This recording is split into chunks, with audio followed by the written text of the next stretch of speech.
I'd like to share an extraordinary story that happened to my mom and I.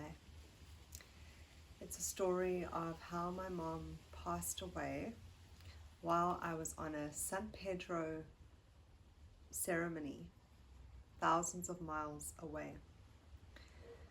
It's such an extraordinary story, and that is why I want to share it. So, around November 2023, I got this opportunity to go to Peru. And it was an immediate yes. I was excited about it. I felt this calling, I felt like there was something really important there for me. And as the months were approaching, I was feeling so excited, like something in my intuition and the feeling inside of me was telling me this is going to be one of the most important trips of your life. And it actually was, just not in the way that I expected it to be. So around about 2-3 months after I booked my trip to Peru, my mom was getting really sick. She had been sick for a while, but not that sick. And she was in hospital a few times, and about 2 months before I'm about to leave for my trip to Peru, my mom gets diagnosed with a very rare type of cancer. And I knew that she would not have long. I never expected her to die so quickly, but I knew that she's not going to be around for very much longer. And as my trip to Peru was approaching, my mom was getting more sick. And I was really aware of that tension that I was holding, this strong calling to go, because it felt really important. And then at the same time, this kind of pressure, a bit of guilt, a bit of confusion around, but my mom, maybe I shouldn't go to Peru. So my mom gave me her blessing. She said to me, you need to go. You must go. You must have a wonderful time. And yeah, she really wanted me to go. My mom never really understood my spiritual side of me. It wasn't something that she was very connected with herself, but she knew that it was important to me. And this trip was a spiritual pilgrimage. I was going with my spiritual teacher. There were 24 of us that actually went together on this trip. And you know, when I left, I left my mom in great hands. She had an amazing carer, and you know, she was actually okay before I left, to a degree. And I got to Peru, and one of the things that I need to kind of go back a bit because it's important, is that, so when I booked my trip to Peru, there was one thing, just one thing that was super clear to me. Besides for the fact that I felt this trip was going to be significantly important in my life, there was one thing that kept being a consistent, you need to do this when you go to Peru, and that was to do a San Pedro ceremony. So San Pedro is a beautiful plant, that extraordinary plant that comes from Peru. And it is one of the plant medicines. You get ayahuasca, you get San Pedro, you get a few others as well. I had done the last time I did a San Pedro journey before this was almost 12 years ago. It's not something that I do very often. And when I do plant medicine, there's always a really strong calling. Often it's years in between me doing a ceremony, but it was just very clear that when I go to Peru, I need to do a San Pedro ceremony. So that was something that was really, really clear. And the group that I was with, there was an opportunity to do a ceremony on the last day with the group. I was actually really sick. I was struggling with my breathing, with the altitudes.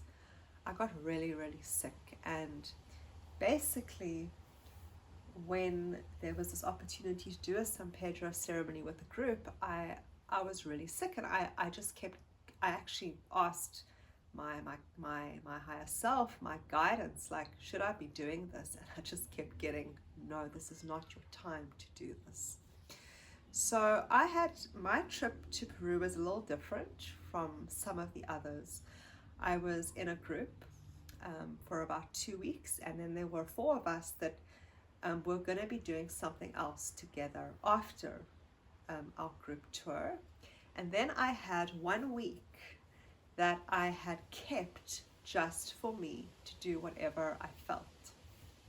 Originally, I was going to travel somewhere, but I ran out of money to do that, so I decided, you know what, I'm just going to spend that last week by myself in Cuzco and just, be free and just see what happens. So after the group left,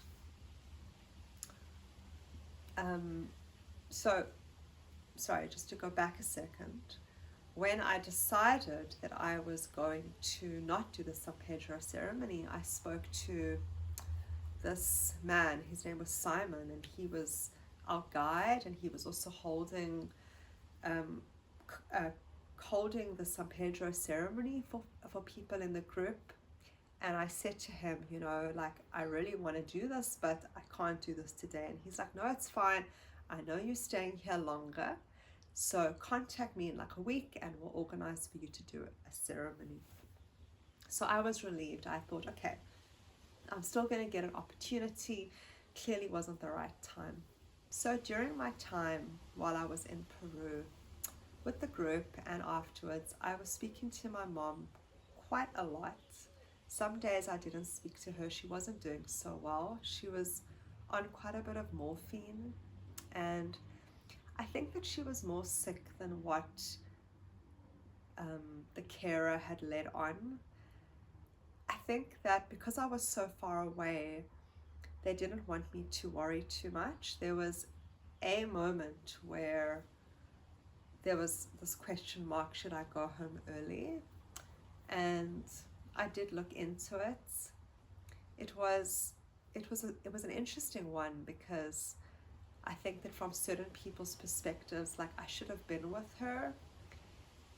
And on the other hand, like, in a weird way, this trip to Peru, it felt like I needed to go there to say goodbye to my mom. That is what it felt like to me. It felt like a pilgrimage of some kind, like stepping into a space in the world without any parents. Like, it felt like some type of initiation. It's hard to explain it but it's just what I feel. I feel like I needed to be there to say goodbye to her in the way that I needed to say goodbye to her. But yeah, so I was in touch with her a fair bit. And after everyone left the group, there were 4 of us that did another tour together. We hiked this beautiful mountain, Asengate, which was extraordinary and very challenging. I was still very sick, and I was struggling with my lungs and my breathing. So I was actually having also quite a hard time, and a large part of my trip, which I didn't mention before, I was really emotional. Like, I was crying a lot.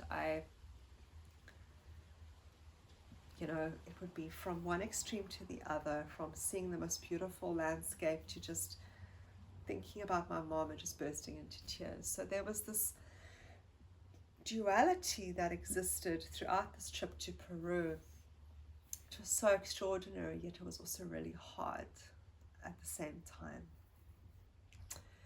So everyone had left and I was in Cuzco by myself, and I had this dream about the facilitator and the guide that we had for our group. And when I woke up, I thought, no, I need to contact him because I need to book the San Pedro ceremony. So I booked the ceremony for this Monday morning. It was like 4 days, 3-4 days from then. I booked the ceremony, and the night before the ceremony, it was the last time I spoke to my mom. She was quite out of it. One of the last things she said to me was, promise me that you're not going to come home early. and this is an interesting one because there were certain people that were wanting me to come home early, and unfortunately, like, I'd actually looked into coming home early, but the flights were just so exorbitant that I actually didn't have the money to come home early, and I had to surrender to that. So I said to her, don't worry, Ma, like, I'm not coming home early. I'll see you on Friday. And yeah, we didn't speak too much that last conversation. And then I went to bed that night, and the next morning I woke up and the San Pedro ceremony was going to be starting at 10 o'clock in the morning. Just before the ceremony, I was sitting by myself in this, I don't know what you call it, this beautiful, it's like a beautiful, like, kind of a chill area, I guess you could call it. And I was sitting in this chill area, and Simon came up to me just to check up on me, and we started having this conversation. And for some reason, I ended up sharing with him actually something that I wasn't intending on sharing with him possibly at all, or maybe at that moment, but it all just kind of came out. And I said to him, you know, my intention for today, for the ceremony, is really to work around, like, my heart, on all levels, physically, emotionally, spiritually. I shared with him how my mom and I had this really traumatic event that happened to both of us about 2 years ago, where we got held up and tied up, and it was really quite intense, and we were very, very lucky, unharmed, but it was very traumatic. And I've had this pain in the back of my heart, this burning pain, ever since. It goes in waves, and it comes and goes in waves, and I've also had some lung issues that have subsequently come from it, and there's been a lot of pain and discomfort around my heart. And then in Peru, I was struggling a lot with my breathing. Like, it was significantly around the lungs, the heart, the breath. And I shared with Simon that my mom is dying, and you know, I'm also, there's this grieving, there's this loss, there's this, and so I just shared with him how that was my focus. So, you know, San Pedro is a healing plant. It's for me, I think of San Pedro as an opportunity to have a conversation with God. That is, for me, how I can describe it. It's an extraordinary experience, and you know, sometimes with these plant medicine ceremonies, you can make intentions. I mean, sometimes it takes you elsewhere, but I was really clear, like, this is where I want to go. Like, I want San Pedro to help me, to show me, to help me to heal, and let go what I no longer need. So we had this conversation, and then we went inside and we started the ceremony. It was myself and another guy from Asia. So him and I were these participants. So it was this extraordinary thing because it was almost like a private ceremony. It was Simon and this wonderful man called Lou, and they held the ceremony for me and this Asian guy, and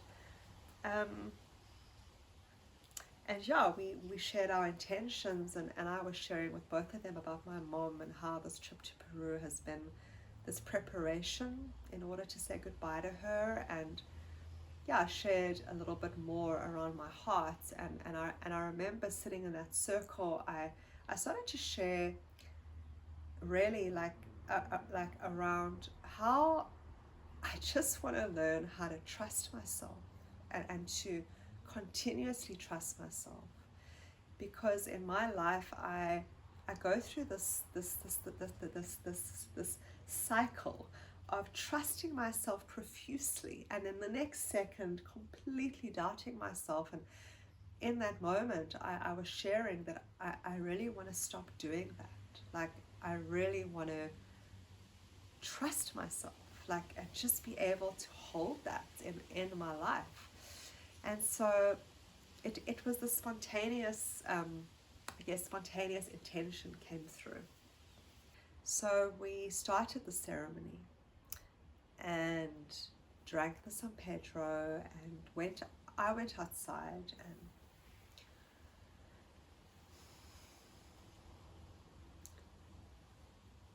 I don't know how long, because when you're on plant medicine, time goes a bit squonk, but I don't know how long it was, but I was very aware of my mom.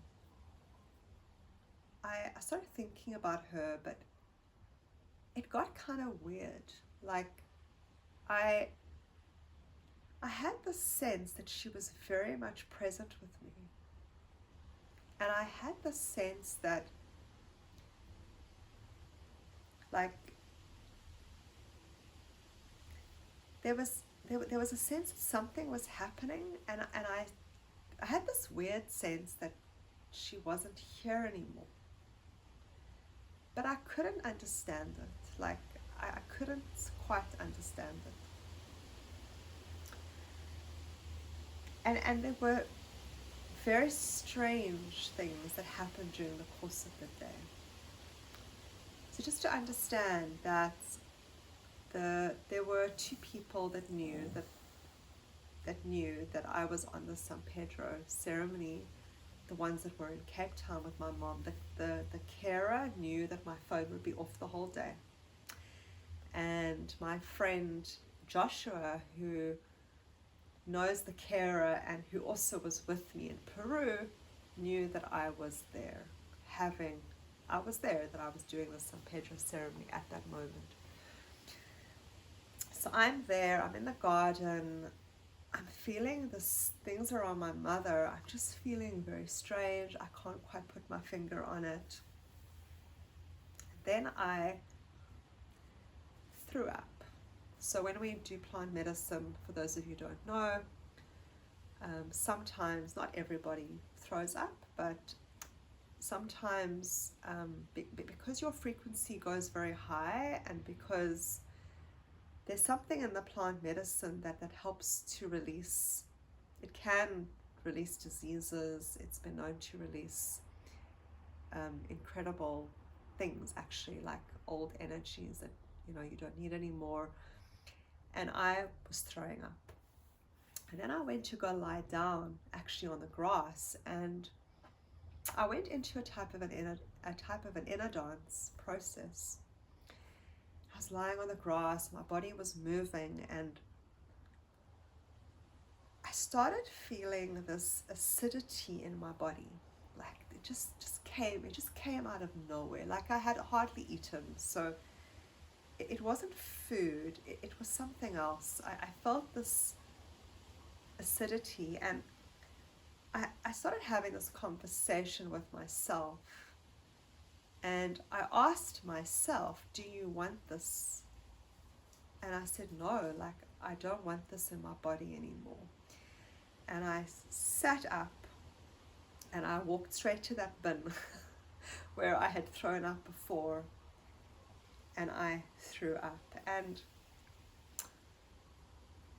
my mom had been suffering from a lot of acidity. It was part of the discomfort that she was going through. And with regards to the timing, like, I have a feeling that my mom died around that time. When I threw up, I got this really strong knowing that my mother has taken this energy for me. Like, she's helped me to release something. And even though I felt it so strongly, I still didn't quite go, could my mom have passed? Like, I think I didn't want to accept that. And I carried on. And we went back into the circle at a point about an hour after that, and to have a little bit of a check-in and to see if we also wanted another glass, because you have an option to have another glass. So this is where it gets very interesting. So about 5 days before the ceremony, there was a few of us that were still in Peru, and one of my friends, Joshua, said to me, don't forget to take the second glass when you get offered the second glass. So now we're inside the circle now, and there's the second glass that I know they're going to offer to us soon, and I'm kind of unsure about it, a little bit unsure about it. And then Simon's phone goes. There's a text that comes through, and he says, it's Joshua messaging. And as he said it, my mind went, Joshua's reminding me to take the second glass, because they kind of were chatting. I didn't think anything of it.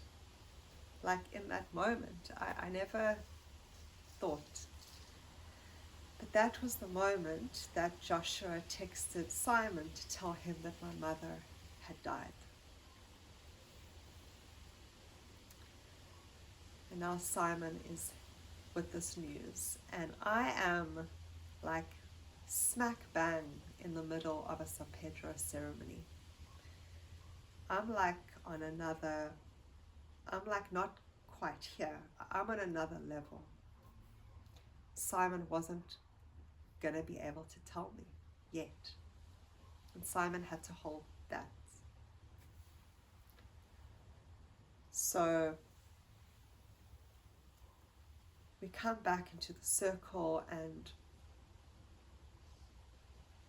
Simon says to me, how you doing? We have a little bit of a share, and he says, Lee, let's light a candle for your mom as well. And I thought that was such a beautiful gesture, because, we had each lit a candle for ourselves to kind of be present throughout the whole day, because it's a full day ceremony. And Simon just said, let's light a candle for your mom. And again, like, I never thought anything of it. And then he says, let's send a picture to Joshua. So Lou takes a picture of Simon and I with this candle. And he actually doesn't send it to Joshua. He actually sends it to the whole Peru group of 24. And only later, when I individually met up with people, because they couldn't understand what this picture was about. They were like, why is Lee still in Peru? What is the significance of this photo? But it was so significant because that was just after my mother died. And I was in the ceremony and with Simon and this beautiful candle that had been lit. And I just got this very strong feeling like I must not take a second glass, which I didn't. And then the afternoon got really, really strange and extraordinary and weird. I kept just feeling like my mother wasn't there anymore. But there was something else. I just connected to her soul, her spirit, her magnitude.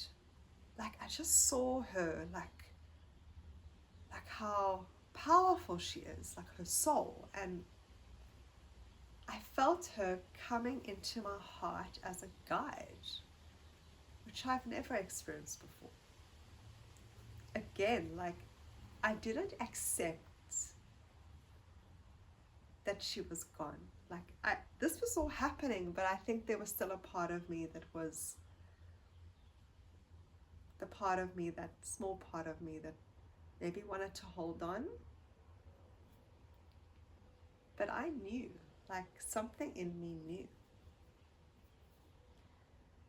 I just kept feeling her the whole afternoon. I kept sensing her spirit and her courage and her power. And something really extraordinary happened. Later on in the day, I don't know what time it was, maybe 4:30 or 5, Lou took the two of us to these sacred sites that are just behind the place that we're doing the ceremonies. Beautiful, extraordinary sacred sites that are there. And there was this one site that he took us to, and he gave me this like tobacco, and he said, this tobacco is for someone else. You're going to go into the cave and you're going to, make like a prayer or a, whatever you want to do with this tobacco. And I take this tobacco and I walk into this cave. It was called the Frog Cave.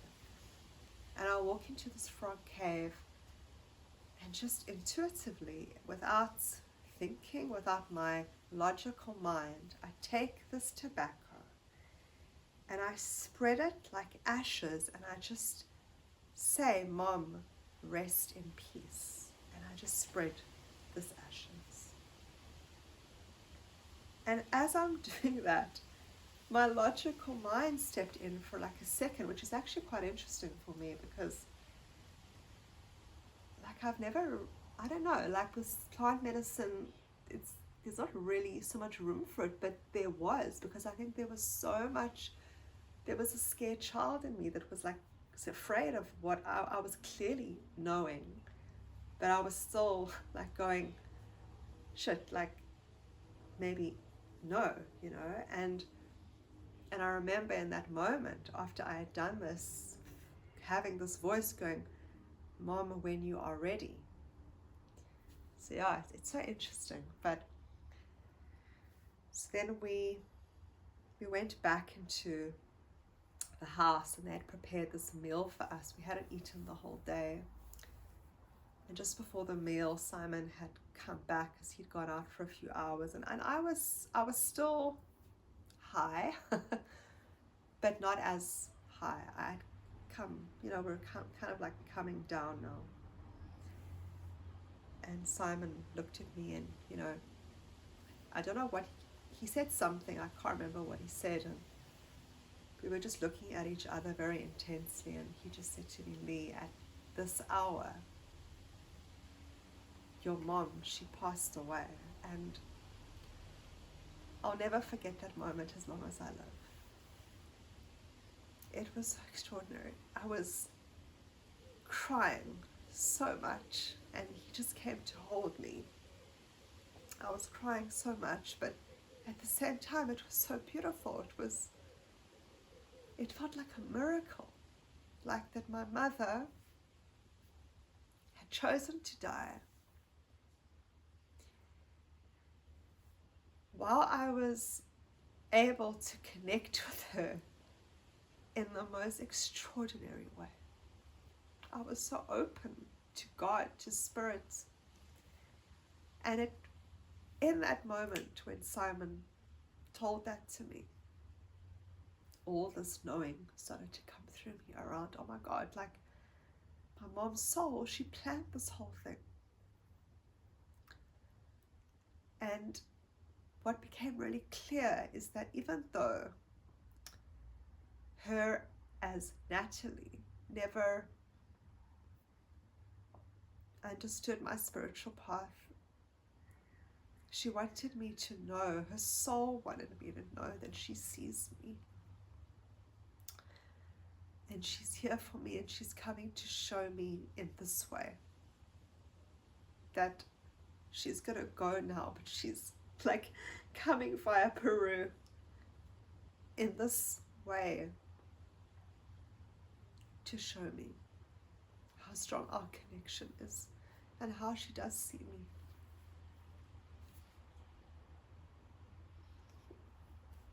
It was so extraordinary.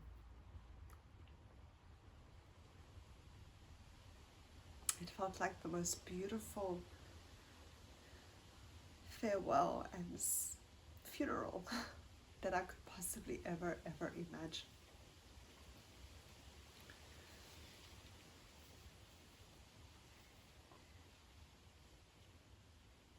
And the timing, it was just so extraordinary, everything, the timing. I was able to make my mom's funeral by 1.5 hours.